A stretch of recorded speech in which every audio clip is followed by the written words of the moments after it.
Pagi ini kita sama-sama mau belajar firman Tuhan dan kita juga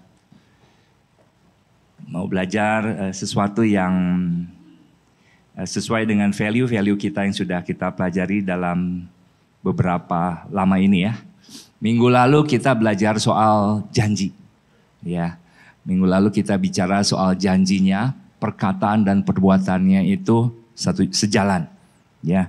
Dan kita tahu juga bahwa banyak orang bisa berbuat janji, tapi perkataan dan perbuatannya tidak sejalan. Tapi hanya dia yang sanggup berjanji, meskipun akhirnya digenapinya 150 tahun kemudian, itu satu hal yang luar biasa ya. Pagi hari ini slide-nya bisa disiapkan? Pagi hari ini kita mau belajar sama-sama mengenai judulnya Life Quality Growth. Kita akan belajar dulu sedikit mengenai data-data ya. Gereja ini biasa ayat-ayat, tapi sekarang kita angka-angka, presentasi angka-angka ya, kira-kira begitu ya. Apa yang akan kita pelajari ini seperti yang Bang Michael pernah bawakan. Bahwa ini adalah sebuah pola yang kalau dunia lakukan, ini jadi sebuah kunci-kunci rahasia kehidupan. Ya, jadi kalau kita bisa melakukannya, artinya dunia juga bisa melakukannya, cuma bedanya apa? Kalau dunia mereka tidak mendasarkan pada iman, tapi pada kekuatan diri sendiri. Kita mulai slide pertama ya. Saya di pinggir deh. Next. Judulnya Life Quality Growth ya, bisa minum kopi ya. Fakta kemiskinan di dunia ya. Ini datanya dari satu universitas di Jakarta yang berwarna kuning ya. Di sini disebutkan persentase kemiskinan dunia sejak tahun 1990 turun cukup besar ya. 35,5% menjadi 9,6% pada tahun 2015. Jadi cukup banyak penurunannya dari 33 ke 9. Kemudian penurunan itu kira-kira berjumlah 1 miliar orang yang berhasil keluar dari kemiskinan di seluruh dunia. Ya, dari 1 miliar orang yang berhasil keluar dari kemiskinan, ada 730 juta orang. Ya, dari 1 miliar ada 730 juta orang yang keluar dari kemiskinan hanya dari satu negara Tiongkok. Ya, luar biasa ya. Dari 1 miliar lebih dari 50%-nya yang keluar dari kemiskinan hanya satu negara. Pada tahun 1990 di Tiongkok kemiskinan itu mendominasi populasi, yaitu 66,6%. Pada tahun 2015 hanya tinggal menjadi 2%. Luar biasa nih juga. Ya. Saya ambil satu lagi negara yang cukup maju. Di sini ada orang-orang Korea mungkin ya. Korea Selatan khususnya, bukan yang sebelah atas. Korsel itu pada tahun 1970, menurut data dari universitas ini, lebih miskin dari Indonesia. Tapi di tahun 2015, mereka berhasil menjadi negara dengan ekonomi keempat terbesar di Asia. Ini fakta. Ya. Kita berikutnya, slide berikutnya. Di satu benua yang lain, tadi kita bicara Asia ya, kita bicara ke benua Afrika, ini fakta yang sangat menyedihkan. Ya. Madagaskar pendapatan per kapitanya turun 65% di tahun 2015 dibandingkan tahun 1960. Jadi makin miskin ya dibandingkan tahun 1960. Di Kongo juga turun pendapatan per kapitanya 73% dibandingkan pada tahun 1960. Ini sangat menyedihkan. Di Senegal sama, ini juga di daerah Afrika ya, pendapatan per kapitanya turun 53% dibandingkan pendapatan di tahun 1960. Ini fakta yang sangat menyedihkan. Mereka menjadi jauh lebih miskin. Ya. Harusnya lebih baik dong, karena tadi 2 contoh negara di Asia bahkan menjadi ekonomi sekarang nomor 2 dunia, Tiongkok, Korea Selatan bisa jadi masih 5 besar setelah di antara Jepang dan Korea. Ya, kita lihat berikutnya. Dunia punya usaha, berupaya menurunkan tingkat kemiskinan di seluruh dunia. Mereka melakukan biasanya perbaikan infrastruktur seperti kesehatan, gizinya ditambah, ya, folio diberantas dan seterusnya. Transportasi jalan dibuat, tadinya terisolasi antar daerah satu ke kota, sekarang lebih mudah. Ada banyak bandara, pelabuhan dan sebagainya. Pendidikan, sekolah banyak sekali dibuat. Ya, dan tidak kalah besarnya adalah bantuan sosial. Ternyata ini tidak berdampak signifikan terhadap angka kemiskinan. Bahkan punya kecenderungan ketergantungan. Kalau bilang disebutnya edik, ya, jadi sangat edik yang menyebabkan satu behavior baru, kemalasan, ya, malas, ya. Yang menarik dalam penelitian ini, kenapa Tiongkok dan Korea Selatan bisa keluar? Mereka yang pertama mereka bangun adalah bukan infrastruktur pendukung, tapi ini dia membangun manusianya dulu. Di sini ada teman kita dari mainland ya, bisa tanya setelah ibadah apakah betul survei ini. Baru mereka bangun infrastruktur. Ya, sesuatu yang sifatnya hardware, gedung, itu kita bisa beli. Tapi sifatnya manusia atau software, itu tidak bisa hari ini kita punya uang, besok kita langsung bisa main gitar. Nggak bisa. Butuh sebuah disiplin tertentu, upaya tertentu untuk mulai membangun kemampuan main gitar. Banyak sekali gereja hari-hari ini terjebak hanya di hardware. Di sifat yang fisik, di sifat yang luar. Padahal kita bicara gereja adalah tempat terbaik untuk kita membangun manusia. Ya.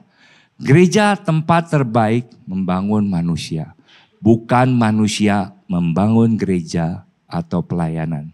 JB3 tidak ada misi, visi menjadi besar, umatnya 1.000, 100 kota, no. JB3 mau membangun murid Kristus, ya, yang tertanam di dalam jemaat lokal yang menjadi berkat bagi bangsa. Murid bicara membangun. Matius 16 ayat 18. Aku pun berkata kepadamu, engkau adalah Petrus. Di atas batu karang ini, aku akan mendirikan jemaatku. Bahasa Inggris, build, membangun umatku. Membangun manusia-manusia yang ada di dalamnya. Inilah sebetulnya peran gereja. Kita di sini bukan hanya hari Minggu berkumpul, ya, memuji, menyembah Tuhan, mendengarkan firman, kemudian kita minum-minum kopi di bawah, hahaha karena kita seminggu gak ketemu, ya. Ada lebih dari itu Tuhan memanggil, yaitu membangun kita semua, manusia-manusia yang telah diselamatkan untuk menjadi lebih baik, ya. Jadi mau membangun gak nih kita? Enggak ya, enggak apa-apa juga, karena saya tetap harus khotbahkan juga ini ya. Membangun manusia berikutnya. Membangun manusia, ya. Banyak orang berpikir belajar itu setelah, ada yang ketawa tuh yang di depan, ya. Setelah lulus bangku sekolah atau bangku kuliah, setelah itu selesai. Proses belajarnya selesai, yang ada kemudian apa? Proses berjuang. Berjuang, pertama ngisi perut, ya, ngisi dompet, ya. Nanti nyicil rodanya ada 2, nanti nyicil rodanya ada 4, kemudian nyicil rumah pintunya ada 2, pertama studio dan toilet, akhirnya nyicil pintunya lebih banyak. Itu kebanyakan yang ada di benak orang, ya. Bahwa pendidikan itu berakhir setelah kita keluar bangku pendidikan, ya. Gereja tempat belajar membangun manusia. Membangun seperti apa? Serupa dengan gambar Allah. Serupa dengan gambar Allah itu adalah tujuan dari gereja. Kenapa jadi murid? Karena mau belajar dari sang guru, dari Yesus, Tuhan kita. Ya, membangun manusia tidak berhenti sampai tamat pendidikan. Harus ada sebuah value, nilai, teachable, bisa diajar. Teachable, bisa diajar. Harus ada di setiap kita. Harus ada dimulai dari gereja. Bukan di training center. Bukan di perusahaan-perusahaan. Bukan di tempat lain. Gereja adalah tempat membangun manusia berdasarkan roh Tuhan yang bekerja melalui hati kita. Karena di dalamnya ada apa? Kebenaran sejati. Yang lain adanya kata-kata bijak dan seterusnya. Kebenaran sejati, sumber kita, main resources kita, firman Tuhan. Di sini membangun. Di perusahaan politik, sikut sana, sikut sini, injek sana, injek sini. That's life. Di sini politik maybe yes, tapi sekali lagi lebih tulus karena ada yang ditakutin. Yang gak kelihatan, Tuhan. Di perusahaan ada bos, bosnya datang semua langsung baik-baik. Siapa? Siap kok, siap Ci. Di sini siapnya ke Tuhan. Ya. Ada yang ditakuti. Ada nasihat dan ada teguran. Kalau di perusahaan tegurannya gampang. SP1, mau dapat SP3 itu kan PHK ya. Hanya di gereja, tempat terbaik membangun manusia. Tapi satu dulu kata kuncinya. Punyakah nilai teachable? Bisa diajar. Punya nggak? Kita ambil sebuah contoh, realita hidup. Ya, ini sebuah realita. Ya, kita nggak kelihatan mukanya, jadi saya ambil fotonya karena matanya ketutup. Bisa narapidana kan ditutup hitam gitu ya. Ini tutup tangannya sendiri. Ini perusahaan 1 juta umat handphone tuh ada di perusahaan ini. Zaman-zaman saya, Ko Jul, Ko Aka masih ngalamin, Ko Ian semua ngalamin. Sekarang udah nggak ada merek ini. Ada pun mungkin disangkanya remote AC ya, jadi bukan dianggap handphone. Dia ini punya populasi pemakai di dunia ratusan juta pemakai. Bukan jutaan ya, saya ulang ya. Pemakai handphone ini ratusan juta di seluruh dunia. Kemudian di awal tahun 2005 muncul Android. Ya. Karena keberhasilan masa lalu, ya, karena begitu besar populasi penggunanya, dia cuma bilang begini, yang harus mengikuti adalah mereka, bukan saya. Saya ulangi, karena begitu besar populasinya, dan dia selalu connecting people, ada gambar tangan atas sama bawah, ada bunyi, tineneng, gitu kan. Kalau handphonenya pertama nyala, dia bilang, yang harus berubah mereka. Karena saya punya populasi ratusan juta user. Ini baru lahir. Ya. Tapi perusahaan besar ini lupa. Ada 2 perusahaan di Asia yang sedang membangun manusia.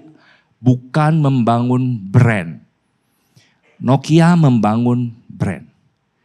Tapi Korea Selatan dan China membangun manusia. Nama ini sekarang sudah hilang. Kita sudah dengar Huawei. Kita didengar lagi apa? Oppo, Oppo Maning, apalagi ya kira-kira begitu. Kita udah dengar Samsung, dulu Samsung hanya sebuah TV, sekarang jadi AC, handphone. Ya. Ini sebuah fakta.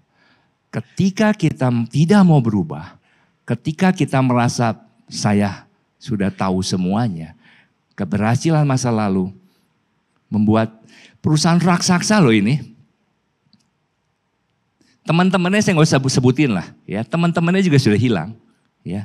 Ini sebuah contoh kalau kita tidak bisa sensitif terhadap keinginan untuk berubah, ya, mau belajar, mau diajar, jangan sampai cerita ini terjadi dalam kehidupan kita di skala pribadi, ya.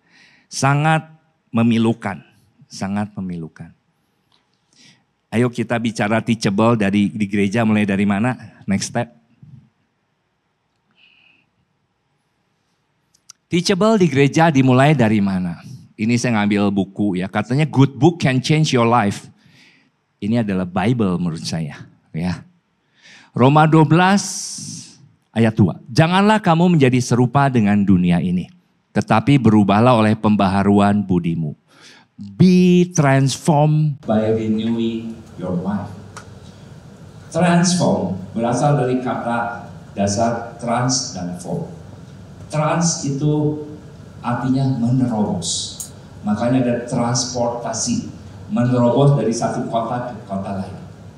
Transform yang dimaksud dalam renewing ini adalah menerobos bentuk-bentuk kekakuan, menerobos bentuk-bentuk kemalasan, menerobos bentuk-bentuk ketidakdisiplinan, menerobos ketidakmampuan, menerobos kemiskinan, menerobos keluarga-keluarga yang rusak, menerobos kehidupan. Ini gereja. Pertama mulainya dari apa? Mindset. Ya. Mindset kita harus sejalan dengan firman Tuhan. Ya. Firman Tuhan itu akan memberitahu kepada kita bahwa hidup itu bukan cuma mengalir dan mengalir. Itu lagunya. Tapi nanti ujungnya kemana? Tapi firman Tuhan tahu bahwa kita ini diciptakan segambar, serupa dengan Allah. Dia punya rencana atas hidup kita. Dengan membaca firman Tuhan setiap hari. Ini manual booknya ada di situ. Pencipta kita memberi manual booknya ada di situ. Jadi mulai yang tahap kedua adalah apa? Pembaharui budimu dengan firman. Ya. Bukan satu kewajiban karena saya berKTP Kristen dan hari Minggu saya beribadah, tengah minggu saya ikut home cell. Tapi memang ini satu hal yang kita harus bangun. Ya. Bangunlah mindset kita atas dasar firman Tuhan. Nanti kok saya ketinggalan zaman? Don't worry. Firman Tuhan bilang yang bijak itu yang mendengar dan yang melakukannya. Believe me, kita akan jadi orang-orang bijak. Di luar kita pegang firman Tuhan. Tuhan memberi kita hikmat untuk menghadapi kehidupan ini. Jadi bukan kuper ya, setelah kita baca Bible setiap hari, jangan jadi kuper. Ya, pembaruan budi. Sekarang pembaruan budi yang sedang dunia lakukan seperti apa? Kita lihat slide berikut. Dunia sedang mengajarkan kita dengan banyak cara. Ini saya hanya ngambil gambar ya, yang isinya sekarang sangat banyak dari sini nih. Ya. Yang diisi ke dalam kepala kita nih, pikiran kita nih, nanti outputnya apa? Kita nggak mau outputnya sepertinya. Ini bukan es krim ya, ini bukan es krim ya. Jadi jangan mau, oh saya mau keluar es krim. Es krim itu warnanya putih. Ya, ini bukan. Ya. Ini lihat, celana pendek ya. Ini mungkin kalungnya juga imitasi ya. Ini dia cari poster terbaik ya. Ini dunia yang sedang terjadi dan sedang diedukasi kepada semua orang di dunia. Bahkan orang Kristen juga ada yang seperti ini. Ini tembok ratapan ya. Pengen cari apa itu? Saya sedang beribadah. Ahli-ahli Taurat zaman modern. Kalau firman Tuhan bilang di pengkolan-pengkolan kamu berdoa pakai jubah-jubah yang panjang. Kalau hari ini nggak pakai jubah panjang, tapi dia nggak usah di pengkolan. Ya, tapi di sini. Dunia punya garis merah satu, membangun manusia dari luar ke dalam. Apa yang kamu pakai hari ini? Barang mahal apa yang kamu punya hari ini? Mobil apa yang terbaik kamu pakai hari ini? Pergi liburan kemana hari ini kamu? Itu yang dunia sedang tawar. Zaman saya dulu ya, kalau punya apa-apa, kalau bisa nggak usah ada yang tahu. Ya, bahkan saya punya nasabah di satu kota kecil, depositonya nolnya 12, datang ke cabang pakai beca, pakai kresek warna hitam, karena dia tidak mau diketahui di kota itu orang kaya. Kalau sekarang dunia sedang mengajarkan kita seperti kaya, bukan kaya beneran. Karena apa? Dunia menawarkan satu, yang kelihatan di luar itu adalah kehidupan. Apa yang kamu pakai itu kehidupan. jumlah follower kamu itu kebahagiaan. Setiap kamu posting, siapa nih yang kasih hati? Siapa namanya? Perlu nggak saya chat supaya besok lusa posting saya dikasih hati lebih banyak? Atau minta di forward lebih banyak? Sekali lagi tidak ada yang salah dengan media sosial. Tapi kita harus terobos media sosial dengan apa? Membangun manusia yang bisa mengendalikan diri. Kendalikan itu benda kecilmu itu. Your screen time itu harus kita kendalikan. Karena yang hari ini kita terjebak screen time kita di alat kecil tadi. Ya. Ingat itu. Sampai hari-hari ini kita tahu banyak sekali influencer saya baca. Saya cerita minggu lalu ya. Dia ini adalah reviewer hotel-hotel eksotik di daerah tropical. Dia dengan catatan dia mau dapat jumlah follower. Dia dari Singapore Airlines, business class, dapat. Ternyata hanya berlangsung 8 bulan, setelah itu dikejar-kejar polisi karena semua biaya perjalanan itu dia pakai pinjol. Itu dunia. Apakah kita mau sama seperti dunia ini? Firman Tuhan bilang apa?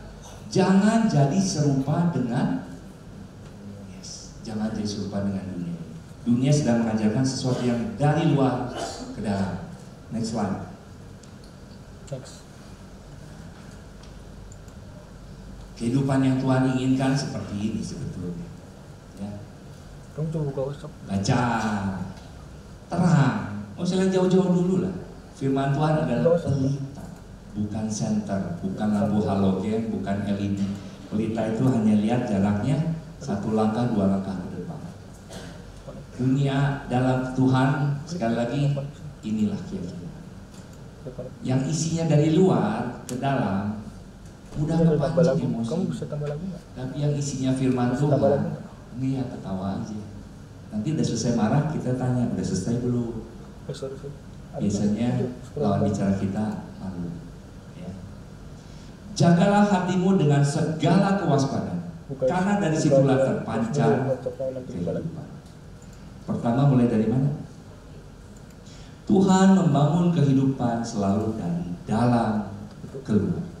Saya ulang, kehidupan sesungguhnya dari dalam keluar, bukan dari luar ke dalam. Hanya kekristenan yang mengajarkan itu.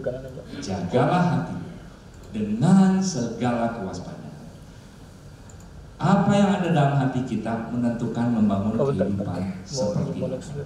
Ko Andi bilang, apa yang kamu ucapkan itu yang menjadi kehidupan. Apa yang keluar dari hati kita ke mulut kita, itulah isi hati kita. Mau jadi seperti apa hidup kita? Kepahitankah yang kita selalu ucapkan? Kritika? No, membangun, positif, ya, kata-katakan ucapan berkah, ya, meskipun situasi tidak baik kadang-kadang. Lawan bicara kita lagi berteriak-teriak mungkin, ya udah, tidak apa-apa, ya. Jadi gereja membangun dari dalam keluar. Ini kata kunci berikutnya. Berikutnya, slide berikutnya. Ayo kita bangun sama-sama. Ya, membangun itu nggak mudah. Ya, membangun itu nggak mudah. Masuklah melalui pintu yang sesat itu, karena lebarlah pintu dan luaslah jalan menuju kebinasaan. Jalan tol, ya, banyak orang masuk melaluinya. Karena sesaklah pintu dan sempitlah jalan yang menuju kepada kehidupan, dan sedikit orang yang mendapatinya. Ikut Tuhan itu memang Tuhan udah bilang, jalannya sesak, sempit, gak mudah, dan sedikit yang mendapatinya. Untuk mulai membangun itu gak semua orang mau, ya. Makanya saya bilang, untuk membangun itu tidak mudah. Melepaskan kebiasaan screen time untuk menjadi mengendalikan diri terhadap screen time juga nggak mudah. Untuk kebiasaan bangun setelah matahari di atas kepala, setelah bertahun-tahun menjadi matahari baru mau terbit juga tidak mudah. Membangun saudara-saudara yang sedang terjebak dalam hal keuangan juga tidak mudah. Membangun karir juga tidak mudah. Membangun bisnis juga tidak mudah. Tapi firman Tuhan bilang, ini pilihan. Membangun itu tidak mudah. Tidak membangun apa-apa dan meruntuhkan yang sudah dibangun itu paling mudah. Ya, yang paling mudah itu nggak ngapa-ngapain atau meruntuhkan yang kita bangun. Apa contohnya? Menunjukkan kejelekan orang itu paling mudah. Tahu nggak? Ini kemarin tuh Pak. Begitu kan? Kritik paling mudah. Gak butuh ilmu pengetahuan khusus untuk mengkritik statistik khusus atau metodologi khusus untuk mengkritik atau menjatuhkan orang. Tidak butuh ilmu pengetahuan astrologi, astronomi untuk merendahkan orang. Nah, meruntuhkan dan tidak membangun apa-apa itu sangat mudah. Ya. Membangun bisa bertahun-tahun. Berapa tahun kita membangun di belakang? Meruntuhkan, hitungan minggu juga udah bisa runtuh tuh gedung. Ya. Membangun itu butuh sebuah perencanaan, pengorbanan. Ya. Ada hal yang mau diubah, ya, dalam membangun, ketekunan, terus mau belajar, ya. Kerendahan hati, disiplin, determinasi. Butuh banyak hal-hal baru. Dan hanya di gereja kita bisa dapatkan itu. Karena firman Tuhan salah satunya buah-buah roh itu ada di situ semua. Kerendahan hati, kesabaran, kelemah lembutan. Kalau di kantor, perusahaan, bisnis, hajar pleh, sikat. Karena apa? Ya itu nggak ada buah-buah roh di situ. Ya. Gereja adalah orang-orang yang harus paling bertanggung jawab di dunia. Gereja adalah orang yang paling bisa diandalkan. Gereja adalah kumpulan orang-orang yang paling bisa dipercaya. My word is my boss. Perkataanku adalah hutangku yang harus aku bayar. Itu gereja. Jadi mau membangun itu sebuah keputusan yang kita harus sadari tidak mudah. Gambarnya kan go extra mile ini udah harusnya finish dia. Tapi firman Tuhan bilang jika ada orang jalan 1 mil jika saya berjalan 1 mil saya diajak 2 mil. Ini selesai jalannya. Tapi kalau jalan 2 mil di sini ada ikan hiu, ya, di sini ada singa lagi tidur, tidak mudah. Tapi kalau kita bisa melewatinya, kita sedang membangun kapasitas kita. Kita sedang menemukan potensi kita yang lebih besar.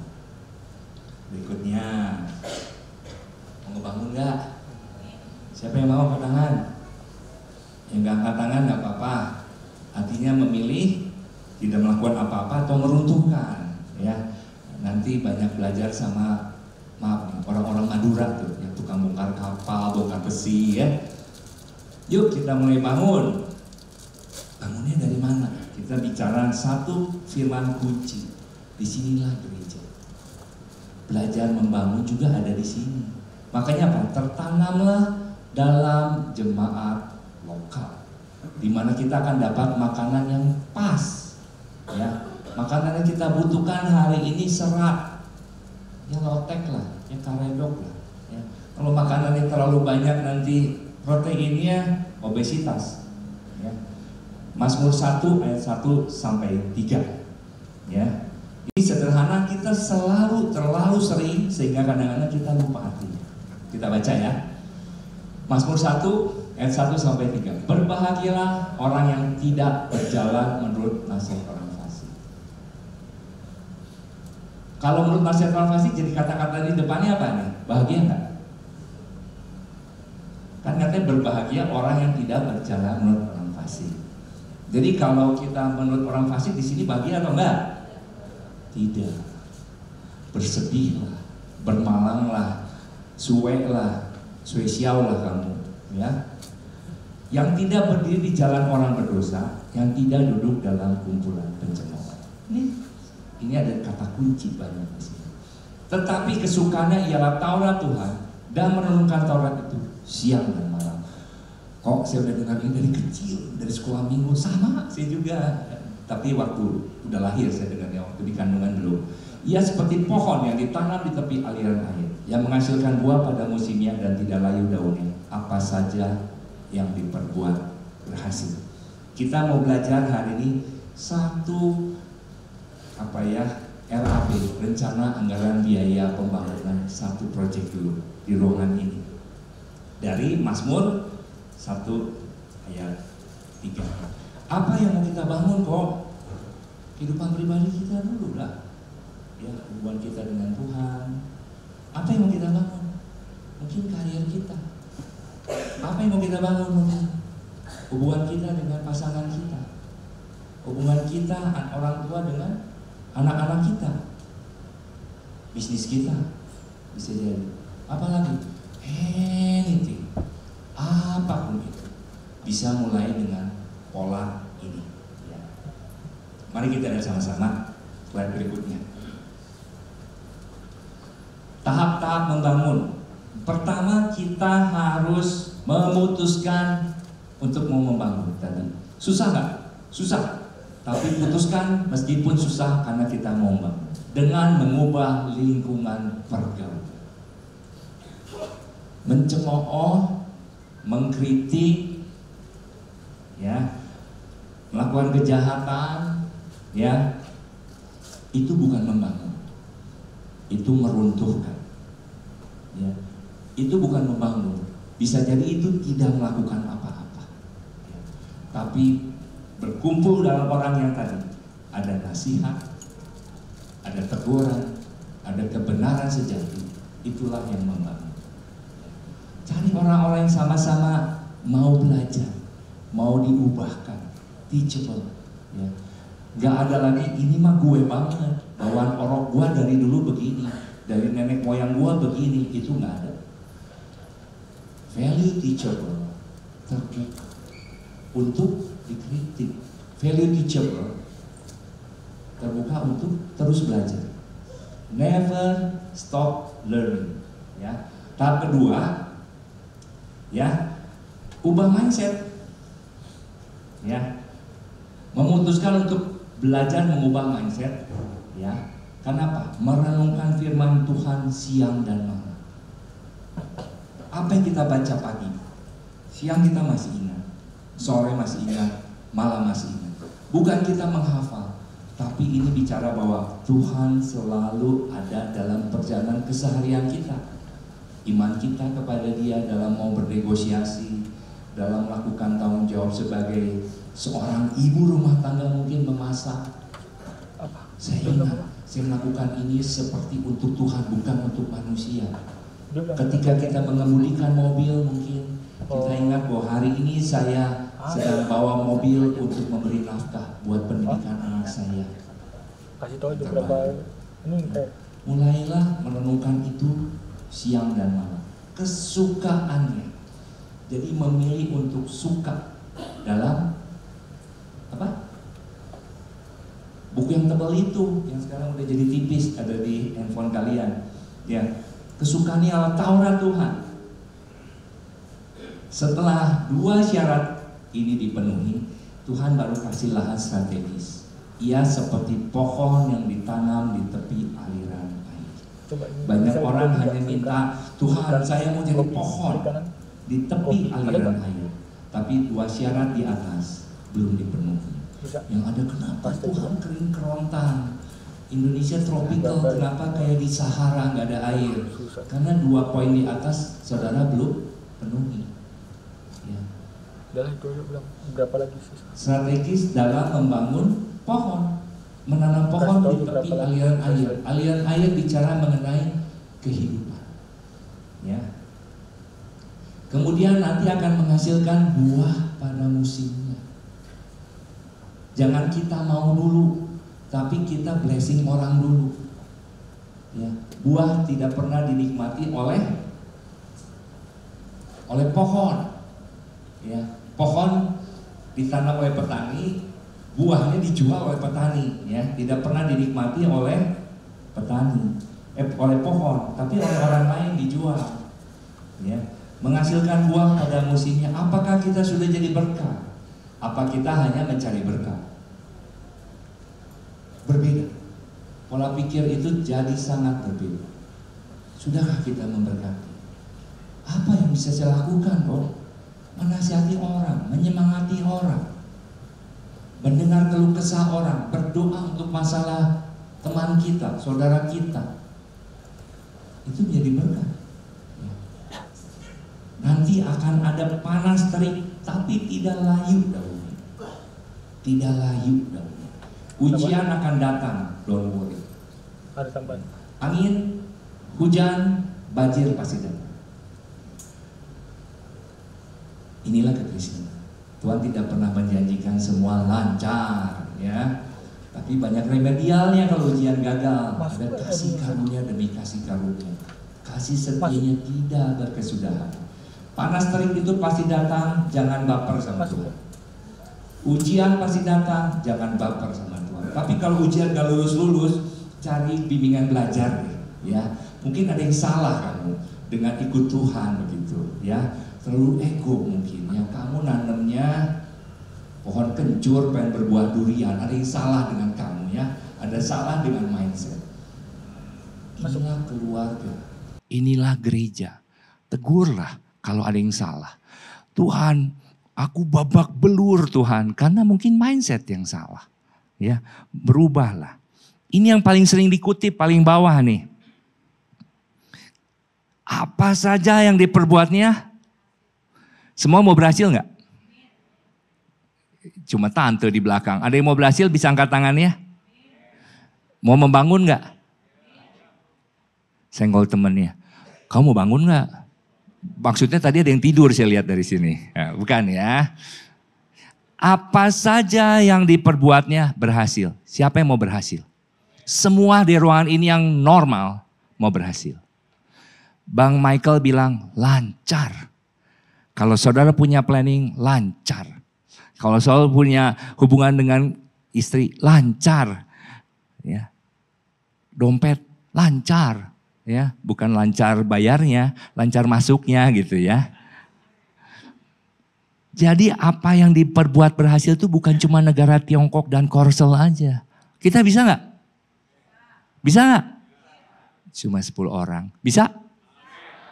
15 orang. Bisa nggak? Mau bangun nggak? 20 orang, nggak apa-apa.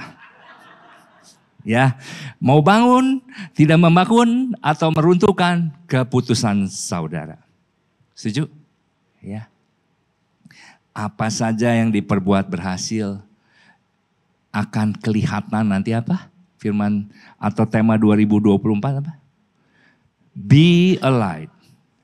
Be a light. Nanti semua akan bertanya, apa rahasia kamu? Satu, buku ini namanya Alkitab. Oh ya? Ya, karena dia hidup.